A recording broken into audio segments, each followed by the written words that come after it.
माँ भारती को प्रणाम करता हूँ, सभी को राम राम। परसेंटेज पार्ट 3, ठीक है।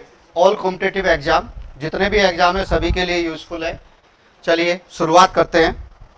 देखिए पहला क्वेश्चन क्या कह रहा है, the price of sugar is increase by 20%।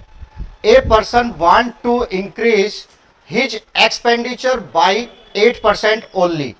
By what percent should he decrease his consumption. ठीक है ना, मतलब चीनी के मूल्य में क्या हो गई है भाई, वृद्धि हो गई है कितनी, 20% की। लेकिन व्यक्ति चाहता है कि जब 20% की वृद्धि हुई है तो उसको खर्चा ज्यादा करना पड़ेगा, लेकिन वो चाहता है कि केवल उसके खर्चे में कितनी वृद्धि हो, 8% की।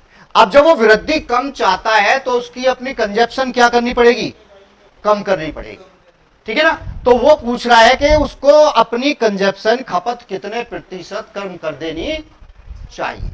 ठीक है ना, तो जब भाई 2% की बात हो तो मैंने एक आपको फार्मूला बताया था, जब 2% की बात हो तो आपको फार्मूला लगाना है plus minus x1 plus minus x2 plus minus x1 into x2 upon 100। इसको बोलते हैं सदाबहार फार्मूला। ठीक है ना, ये हर जगह चलेगा। अब इसमें क्या है, देखो ये है रिजल्ट, ये तो रिजल्ट है। 8% उस पर क्या पड़ रहा है, कंजप्शन पे इफेक्ट पड़ रहा है, तो ये 8% आपका क्या है, रिजल्ट है। ठीक है ना, अब इसमें 1% तो क्या हो गई आपकी 20%, क्या किया उसने, इंक्रीज, तो प्लस का 20। ठीक है, अब दूसरा आपको क्या करना है, निकालना है, वो डिक्रीज करना है उसको, तो माइनस का क्या रख लो, एक्स रख लो। ठीक है, तो प्लस माइनस क्या होता है, माइनस 20 गुणा एक्स और बटे में आपका 100 बराबर किसके, 8 के। ठीक है ना, अब यहां से इसको हम काट पीट कर देते हैं, 20 पंजे 100। ठीक है, अब ये प्लस का 20 इधर ले आओ, किसका हो जाएगा, माइनस का।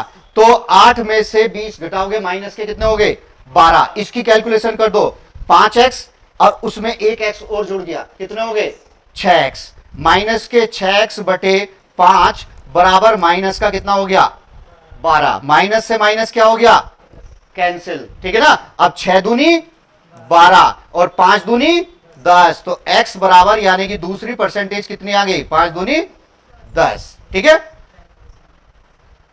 तो ये आ गया आपका 10%। तो उसको जो है अपनी कंजप्शन में कितनी कमी करनी पड़ेगी, 10% की कमी करनी पड़ेगी।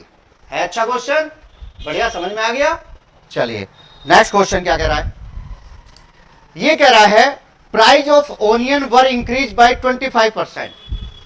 प्याज के भाव बढ़ गए 25%। What percent subsidy should the government provide on onion so that the effect price rise for customer is only 10%। Same question, ठीक है ना, सेम क्वेश्चन है। तो ये क्वेश्चन मैं आपको दे रहा हूं कि आप इसको सोल्व करके इसका आंसर मुझे किसमें करेंगे, कमेंट में करेंगे। ठीक है ना, सेम क्वेश्चन है जो अभी मैंने किया है, आपको बस फार्मूला वही लगाना है, सदाबहार फार्मूला। ठीक है ना, कर लोगे। चलिए नेक्स्ट क्वेश्चन क्या है, नेक्स्ट क्वेश्चन कह रहा है the sum of the salary of A and B is rupees 42,000। A spend 75% of his salary and B spend 90% of his salary. ठीक है, now their saving are the same. What is salary in rupees? तो हमें निकालना है भाई, उन दोनों को मिल रहे हैं कितने, 42,000 रुपए, दोनों को मिला के, किसको, ए को और बी को। अब वो कह रहा है ए ने कितने खर्च कर दिए, 75%, बी ने कितने खर्च कर दिए, 90%। अब जो खर्च कर दिए उसके बाद उनके पास सेविंग आ गई। अब वो कह रहा है खर्च करने के बाद उनकी सेविंग क्या है, इक्वल है। सेविंग क्या है, इक्वल है। तो आपको निकालना है कि उसमें एक ही सैलरी क्या है। तो भाई क्या चीज इक्वल है, सेविंग इक्वल है ना, तो सेविंग पकड़ लो। भाई एक ही सेविंग कितनी हो गई, 75 खर्च कर दिया तो उसने कितनी बचाया, 25%। ठीक है ना, बी ने कितना खर्च कर दिया, 90, तो इसमें कितना बचा, 10%। अब ये कह रहा है दोनों आपस में क्या है, बराबर है, तो क्या रखेंगे, ए का 25% बराबर है किसके, बी के 10% के। अब देखो परसेंट से परसेंट कैंसिल, 5 पंजे 25, 5 दूनी 10, तो A/B क्या आ गया आपका 2/5। ठीक है ना, इतना तो कर लोगे आसानी से। तो A/ बराबर क्या आ गया 2/5। अगर A 2 रुपए कमा रहा है तो B कितने रुपए कमा रहा है 5 रुपए। ठीक है, दोनों मिलके कितने कमा रहे हैं 42,000 रुपए। ठीक है ना, दोनों मिलके कमा रहे हैं आपका 42,000। अब आपको निकाला 5 और 2 कितने हो गए 7, 7 से इसको क्या कर दो डिवाइड, 7 छिंग 42, 6,000 और 6,000 की गुणा दोनों जगह कर दो। लेकिन मुझे किसका चाहिए A का चाहिए, तो 2 गुणा 6,000, तो आपका आंसर कितना आ गया 12,000 रुपए। तो A कितने रुपए कमा रहा है 12,000 रुपए कमा रहा है। ठीक है, और B का पूछे तो भैया 6,000 की गुणा किस में कर देनी है 5 में कर देनी है, B का आ जाएगा। क्लियर हो गया। चलिए नेक्स्ट क्वेश्चन क्या कह रहा है, by what number must a given number be multiplied to increase the number by 25%।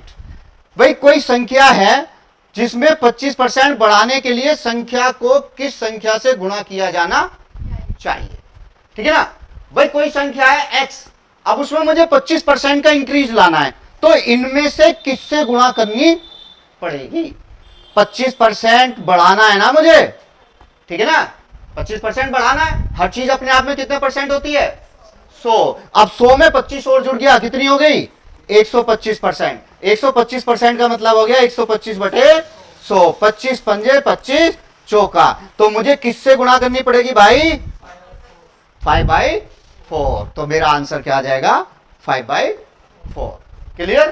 ठीक है ना, कुछ नहीं सोचना, ज्यादा नहीं सोचना है इसमें। ठीक है, बस जो कह रहा है वो कर दीजिएगा। क्लियर। देखिए नेक्स्ट क्वेश्चन क्या कह रहा है, if 50% of a number is added to 75 then the result is the number itself. The number is मतलब किसी संख्या का 50% में 75 और जोड़ दे तो वो संख्या खुद आ जाती है। ठीक है ना, अगर किसी संख्या का 50% उसमें क्या कर दें ऐड कर दें, तो 50% में किसी संख्या का 50% लेकर उसमें क्या जोड़ दें 75, तो वो संख्या क्या आ जाती है खुद हो जाती है। अब देखो 50% का मतलब क्या होता है आधा होता है ना। अब आधे में आधा जुड़ रहा है ना, आधे में आधा जुड़ के वो अपने आप में फुल हो रहा है, तो आधा यानी कि 50% बराबर किसके हो गया 75 के। हर चीज अपने आप में कितनी परसेंट होती है 100, तो 75 बटे 50 और गुणा क्या कर दोगे 100, तो कितनी आ गई 150। तो वो संख्या क्या है 150 है। ठीक है ना, वो संख्या है आपका 150। क्लियर। ठीक है, नेक्स्ट देखिए, if 15% of Amit income is the same as 20% of Rohit income, what is the ratio of their income. अगर अमित की 15% इनकम बराबर है किसके रोहित की 20% इनकम के, तो हमें निकालना है उन दोनों का रेशो। ठीक है, तो क्या करेंगे अमित का 15% बराबर है किसका रोहित के 20% के। अब परसेंट है तो परसेंट से परसेंट तो क्या हो गया कैंसिल हो गया, 5 थी 15, 5 चौ कितना आ गया 20। ठीक है, ए के साथ 3 है और रोहित के साथ क्या है 4, तो इसका आपका रेशो क्या बन जाएगा 4/3। ठीक है ना, जो जिसके साथ गुणा में होता है वो उसका रेशो नहीं हो सकता, सामने वाला उसका रेशो होता है। ठीक है ना, तो आपका आंसर क्या इतना आ गया 4/3। अब ये वाला आंसर आपका 4/3। क्लियर। चलिए नेक्स्ट क्वेश्चन आपका, नेक्स्ट कह रहा है in an examination 53% of the candidate fail in science. Science में 53% लड़के क्या हो गए फेल हो गए, and 48% in the mathematics. Mathematics में कितने फेल हुए 48%। ठीक है ना, सॉरी 40%। अब ये कह रहा है हाँ सॉरी 48 है 48%।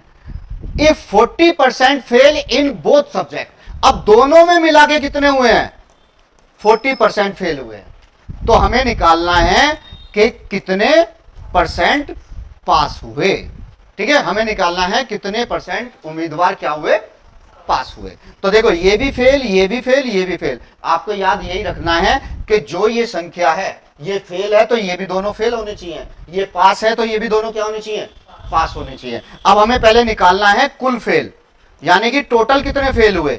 टोटल फेल निकालने के लिए आप क्या करोगे, 53 प्लस 48 और माइनस उसमें से क्या कर दो 40, ठीक है। तो ये आ गया आपका कितना, 53 में 8 और जोड़ दीजिएगा, यानी कि 61%।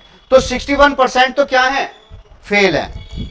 तो भैया पास कितने हुए, हर चीज अपने आप में कितनी होती है 100%, 100% होती है। तो 100 में से 61 माइनस कर दीजिएगा, आपका कितना आ गया 29%। तो भाई पास कितने हुए, सॉरी 39, ठीक है ना, 39%। तो टोटल पास हुए आपका कितने 39%, ठीक है ना। अब वीडियो अगर पसंद आए तो लाइक करो, सब्सक्राइब करो। आप सभी को राम राम।